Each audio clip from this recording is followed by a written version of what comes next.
अस्सलाम वालेकुम ninth class. This is Maria and I am the owner of omni academy. अब तक हम 10 लेक्चर जो हैं वो यूट्यूब पे अपलोड कर चुके हैं। आज हम 11वां लेक्चर अपलोड करेंगे। सीक्वेंस वही है, आप अपना रजिस्टर और अपना पेन अपने साथ रखें और जो एमसीक्यू शॉर्ट क्वेश्चन और लॉन्ग क्वेश्चन मैं बताऊं आप वो अपने रजिस्टर पर नोट करें और उनके आंसर भी जो मैं बताऊं वही नोट करें। बेनिफिट ये होगा आपको कि वन जो एग्जाम्स आर नियर आपने सिर्फ वही कुछ रिवाइज करना है, वही शॉर्ट क्वेश्चन, वही एमसीक्यूज, वही लॉन्ग क्वेश्चन रिवाइज करना है जो मैं बताऊं। बुक खोलने की आपको जरूरत नहीं है और यही वो सवाल होंगे जो आपके एग्जाम में आएंगे। तो अब हम अपना 11वां लेक्चर स्टार्ट करते हैं। आज का टॉपिक है माइटोकॉन्ड्रिया। सबसे पहले हम माइटोकॉन्ड्रिया की डेफिनेशन देखेंगे। Mitochondria are double membrane bound organelles. पिछले लेक्चर में हमने पढ़ा था कि एक और भी ऑर्गेनेली है जो डबल मेम्ब्रेन बाउंड है, वो थी न्यूक्लियस। तो पहला एमसीक्यूज क्या हो सकता है आज का कि which one of the following is a double membrane bound organelle? Answer is mitochondria and they are found exclusively in eukaryotic cells. मैंने बताया था प्रोकैरियोटिक और यूकैरियोटिक सेल्स में कि प्रोकैरियोटिक सेल के अंदर मेम्ब्रेन बाउंड ऑर्गेनेली नहीं होती। तो माइटोकॉन्ड्रिया एक डबल मेम्ब्रेन बाउंड ऑर्गेनेली है, तो ये प्रोकैरियोटिक सेल में तो नहीं पाई जाएगी। तो ये कहाँ पाई जाएगी? यूकैरियोटिक सेल में। तो दूसरा एमसीक्यूज ये है आज का कि mitochondria is found in, answer होगा यूकैरियोटिक सेल।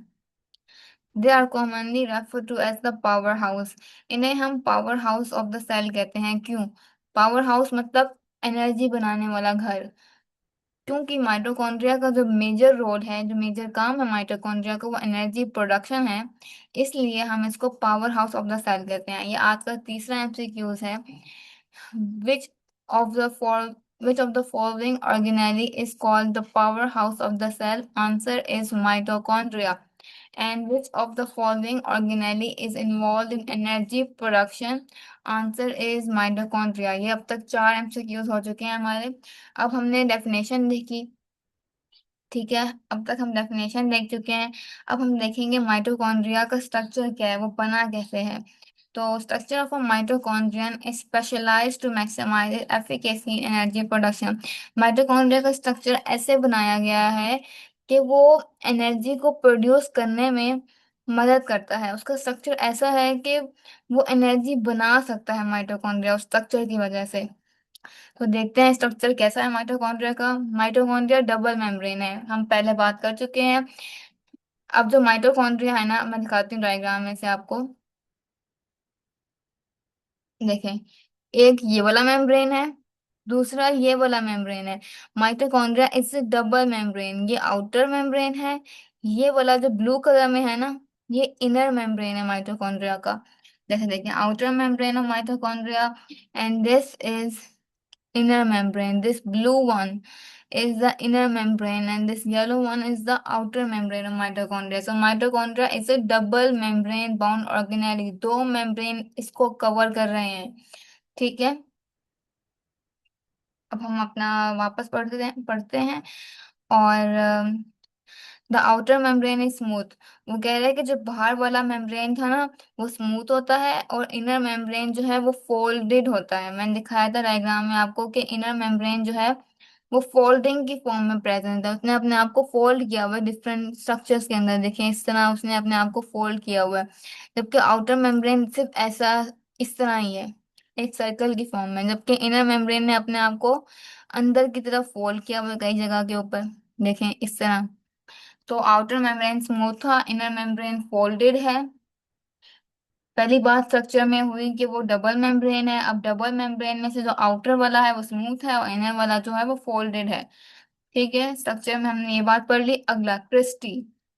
अपने पिछले लेक्चर में हमने सिस्टर्नी का लफ्ज पढ़ा था और वो हमने पढ़ा था एंडोप्लाज्मिक रेटिकुलम और गोल्गी एप्टेरस वाले टॉपिक्स में।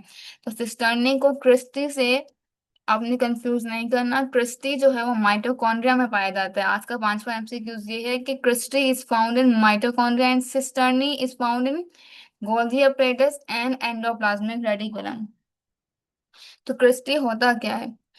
Internal folds of the inner membrane are called cristae. वो जो फोल्ड मैंने दिखाए थे ना अंदर की तरफ, जो इनर मेम्ब्रेन फोल्ड हुआ हुआ था, उसको हम क्रिस्टी कहते हैं। इस वाले फोल्ड को ना, ये जो अंदर की तरफ ये फोल्ड हुआ हुआ है, इसको हम क्रिस्टी कहते हैं। देखिए क्रिस्टी क्या है? ये जो इनर मेम्ब्रेन अंदर की तरफ फोल्ड हो गया है ना, इस वाले एरिया को हमने क्रिस्टी कह दिया। ठीक है, स्ट्रक्चर का ये तीसरा पॉइंट हो गया। These folds serve to increase the surface area available for chemical reactions during respiration। अब इन folds का क्या काम है? सिर्फ सरफेस एरिया बढ़ाना केमिकल रिएक्शन के लिए, जो कि रेस्पिरेशन के दौरान होने हैं। अगर एक चीज सिर्फ सर्कल है तो इसका एरिया छोटा है, लेकिन अगर इसी चीज को हम फोल्ड करके यूं इस तरह बना दें तो इसका बहुत ज्यादा एरिया है, क्योंकि हमने इसको फोल्ड किया हुआ है। फोल्डेड चीज का सरफेस एरिया ज्यादा होता है as compared to a circle thing. तो आउटर मेम्ब्रेन का सरफेस एरिया कम है, जबकि इनर मेम्ब्रेन हमें बहुत सारा लेना पड़ा, क्योंकि हमें इसके अंदर फोल्ड बनाने थे। इसमें बहुत सारा मटेरियल लगा इनर मेम्ब्रेन में, लेकिन आउटर मेम्ब्रेन में बहुत थोड़ा सा हमें मेम्ब्रेन लेना पड़ा।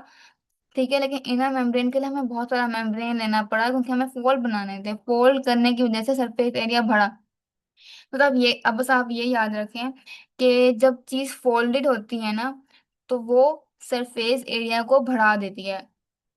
बस आपने ये याद रखना है कि आउटर मेम्ब्रेन का सरफेस एरिया कम है, इनर मेम्ब्रेन का सरफेस एरिया ज्यादा है, क्योंकि वो फोल्डेड है। ठीक है, बस ये याद रखना है आपने। ये चौथा पॉइंट हो गया स्ट्रक्चर का। ठीक है, और मैट्रिक्स की बात करें तो मैट्रिक्स क्या है? इनर मेम्ब्रेन के अंदर जो स्पेस है ना, उसे हम मैट्रिक्स कहते हैं। This is the fluid like material located with in the inner membrane. आइए देखते हैं, डायग्राम में से देखते हैं इसको। ये वाला जो एरिया है ना, ये वाला स्पेस जो अंदर है इनर मेम्ब्रेन के अंदर, ये वाली स्पेस, ये है हमारे पास मैट्रिक्स। तो ये आउटर मेम्ब्रेन है, ये इनर मेम्ब्रेन है, फोल्ड क्रिस्टी है, और ये मैट्रिक्स है। ठीक है, ये पांचवा पॉइंट है हमारे स्ट्रक्चर का। Genetic material and ribosome. Mitochondria contain their own DNA and ribosome. बहुत ही कम ऑर्गेनेली है हमारे पास सेल के अंदर जिनके पास अपना जेनेटिक मटेरियल है, अपना डीएनए और राइबोसोम है। वरना डीएनए और राइबोसोम सिर्फ सेल के पास होता है, लेकिन माइटोकॉन्ड्रिया एक स्पेशल ऑर्गेनेली है जिसके पास अपना डीएनए भी है, राइबोसोम भी है। मतलब वो अपनी प्रोटीन खुद बनवा सकती है। राइबोसोम ने प्रोटीन बनानी होती है ना, तो मतलब जिस ऑर्गेनेली के पास राइबोसोम है, मतलब वो अपने प्रोटीन, अपना एंजाइम खुद बना सकती है। डीएनए मतलब उसके पास जीन्स मौजूद हैं जो कि एनकोड कर सकते हैं डिफरेंट प्रोटीन्स को। ठीक है, लेट मी इरेज इट। हम इसको कंटिन्यू करते हैं। माइटोकॉन अगला एमसीक्यूज क्या है इसमें, कि which one of the following organelle has its own DNA and ribosome? Answer would be mitochondria. ठीक है, उसके बाद notably mitochondrial ribosome are similar to those found in prokaryotes, not those found in eukaryotic cell। जो ribosome हमारे पास eukaryotic cell में पाया जाता है वो 80 स्वेटबर्ग का होता है। ठीक है, आपकी किताब में ना राइबोसोम का डिफरेंस नहीं लिखा हुआ प्रोकैरियोट और यूकेरियोट के अंदर, लेकिन बड़ी क्लासेस में ये बताया जाता है कि जो प्रोकैरियोट का राइबोसोम है वो 70 स्वेटबर्ग का होता है। वो 70 स्वेटबर्ग मतलब 70 S का होता है उसका साइज। और जो यूकेरियोटिक है वो 80 स्वेटबर्ग होता है, 80 S उसका साइज होता है। और अभी के लिए आप इतना ही याद रखें। तो वो कह रहे हैं कि जो माइटोकॉन्ड्रिया के अंदर राइबोसोम पाया जाता है ना, वो प्रोकैरियोटिक जैसा होता है, यूकेरियोटिक जैसा नहीं होता। यूकेरियोटिक में तो 80 वाला होता है। ठीक है ना, तो वो ये कह रहे हैं कि जो माइटोकॉन्ड्रिया के अंदर राइबोसोम है वो प्रोकैरियोटिक से सिमिलर है, 70 स्वेटबर्ग का है माइटोकॉन्ड्रिया के पास राइबोसोम। जबकि जिस सेल के अंदर माइटोकॉन्ड्रिया प्रेजेंट है, यानी हर सेल बॉडी का जो हमारे यूकेरियोटिक सेल है, उसके अंदर 80 स्वेटबर्ग राइबोसोम आपको मिलेगा साइटोप्लाज्म में, या फिर अटैच टू एंडोप्लाज्मिक रेटिकुलम। क्योंकि राइबोसोम या तो एंडोप्लाज्मिक रेटिकुलम से अटैच मिलता है, या फिर वो साइटोप्लाज्म में फ्रीली फ्लोट कर रहा होता है। तो ठीक है, ये आज का 7वां एमसीक्यूज है कि mitochondrial ribosome is similar to which ribosome. Answer is prokaryotic ribosome. तो अब हम फंक्शन, ये स्ट्रक्चर हो गया, स्ट्रक्चर में आपने 7 पॉइंट्स लिखने हैं। पहला आपने डबल मेम्ब्रेन के बारे में लिखना है, फिर आपने उसके आउटर मेम्ब्रेन, स्मूथ और इनर फोल्डेड के बारे में लिखना है, फिर क्रिस्टी के बारे में लिखना है, फिर सरफेस एरिया के इंक्रीज के बारे में लिखना है, फिर मैट्रिक्स के बारे में लिखना है, जेनेटिक मटेरियल और राइबोसोम के बारे में लिखना है, और फिर ये बताना है कि राइबोसोम जो है माइटोकॉन्ड्रिया का, वो प्रोकैरियोटिक राइबोसोम के सिमिलर होता है। अब देखते हैं फंक्शंस ऑफ माइटोकॉन्ड्रिया। माइटोकॉन्ड्रिया का काम क्या है? माइटोकॉन्ड्रिया का काम एनर्जी प्रोडक्शन है। ठीक है, अब एनर्जी कैसे प्रोड्यूस होती है, उसमें भी बहुत सारे स्टेप्स इन्वॉल्व होते हैं। पहला स्टेप एरोबिक रेस्पिरेशन के थ्रू जो है वो एनर्जी माइटोकॉन्ड्रिया के अंदर प्रोड्यूस होती है। एक रिएक्शन है जिसको हम कहते हैं एरोबिक रेस्पिरेशन। वो रिएक्शन एनर्जी अपने एंड प्रोडक्ट के तौर पे प्रोड्यूस करता है। एंड प्रोडक्ट मतलब एक रिएक्शन हुआ, उसका प्रोडक्ट क्या बना? एनर्जी। तो एरोबिक रेस्पिरेशन एक रिएक्शन है जो कि माइटोकॉन्ड्रिया के अंदर होता है, और उस रिएक्शन का प्रोडक्ट क्या है? हमारे पास एनर्जी है। तो these are the side of aerobic respiration, a process that, मतलब दे आर द साइड, मतलब mitochondria are the side of aerobic respiration, a process that uses oxygen to break down food. आज का पहला short question क्या है? Define aerobic respiration. ठीक है, a process that uses oxygen to break down food glucose. यानी कि ऐसा रिएक्शन जिसके अंदर हमें ऑक्सीजन चाहिए होती है ताकि हम फूड को या ग्लूकोज को ब्रेक कर सकें। उस ब्रेक करने के नतीजे में हमारा प्रोडक्ट क्या होता है? हमें एनर्जी मिलती है। यानी कि फूड को ब्रेक करने से या ग्लूकोज को ब्रेक करने से हमें एनर्जी मिलती है। ठीक है, तो ये कहाँ पे होती है? अच्छा, ये तो डेफिनेशन हो गई। फिर लोकेशन ऑफ एरोबिक रेस्पिरेशन आप लिखेंगे शॉर्ट क्वेश्चन में, और लोकेशन क्या है? माइटोकॉन्ड्रिया। तो आपके शॉर्ट क्वेश्चन में पूरे मार्क्स आएंगे। एनर्जी रिलीज एटीपी के बारे में पढ़ते हैं हम। थ्रू दीज रिएक्शंस, जब ये रिएक्शन होता है, जब हम ऑक्सीजन देते हैं ताकि फूड को तोड़ा जाए, जब ये रिएक्शन हो रहा होता है, फूड के टूटने के नतीजे में एनर्जी रिलीज होती है and stored in the form of ATP. वो जो एनर्जी रिलीज हो रही होती है ना, उसे हम स्टोर कर लेते हैं एटीपी की फॉर्म में। एटीपी क्या है? Adenosine triphosphate, which the cell uses to perform various task. ठीक है, फिर एटीपी को हम different task of the cell को परफॉर्म करवाने के लिए यूज कर रहे होते हैं। क्योंकि एनर्जी रिलीज हुई ना, हमने कहा इस एनर्जी को ना एटीपी में कन्वर्ट कर लो, क्योंकि एटीपी ना एक स्टेबल मॉलिक्यूल है। अब वो हम जब चाहे यूज करने हैं, उसको हम तोड़ेंगे, हमें जब चाहे एनर्जी मिल जाएगी। ठीक है, इसलिए हम उसको एटीपी में स्टोर स्टोर करते हैं कि वो एक स्टेबल मॉलिक्यूल है। हम कभी भी उसको तोड़ के एनर्जी निकाल लेंगे जब हमें कोई काम करवाना है। क्योंकि हर वक्त तो काम नहीं करना है ना, कभी कभी हम मूव नहीं कर रहे होते, जब हमें मूव करना होता है हमें तब एनर्जी चाहिए।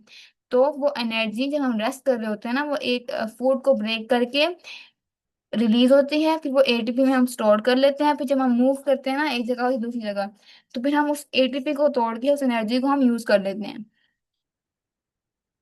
ठीक है, तो थर्ड क्वेश्चन जो था इसमें से एक ही था, वो ये था कि एरोबिक रेस्पिरेशन डिफाइन।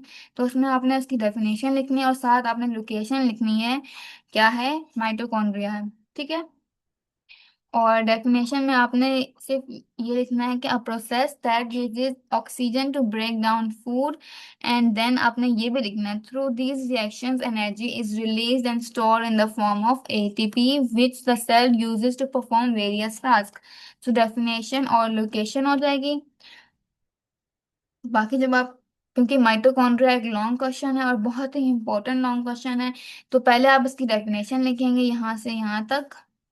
ठीक है, ये इसकी डेफिनेशन है। उसके बाद उसके स्ट्रक्चर की हेडिंग देंगे, और स्ट्रक्चर में ये 7 के 7 पॉइंट आपने लिखने हैं।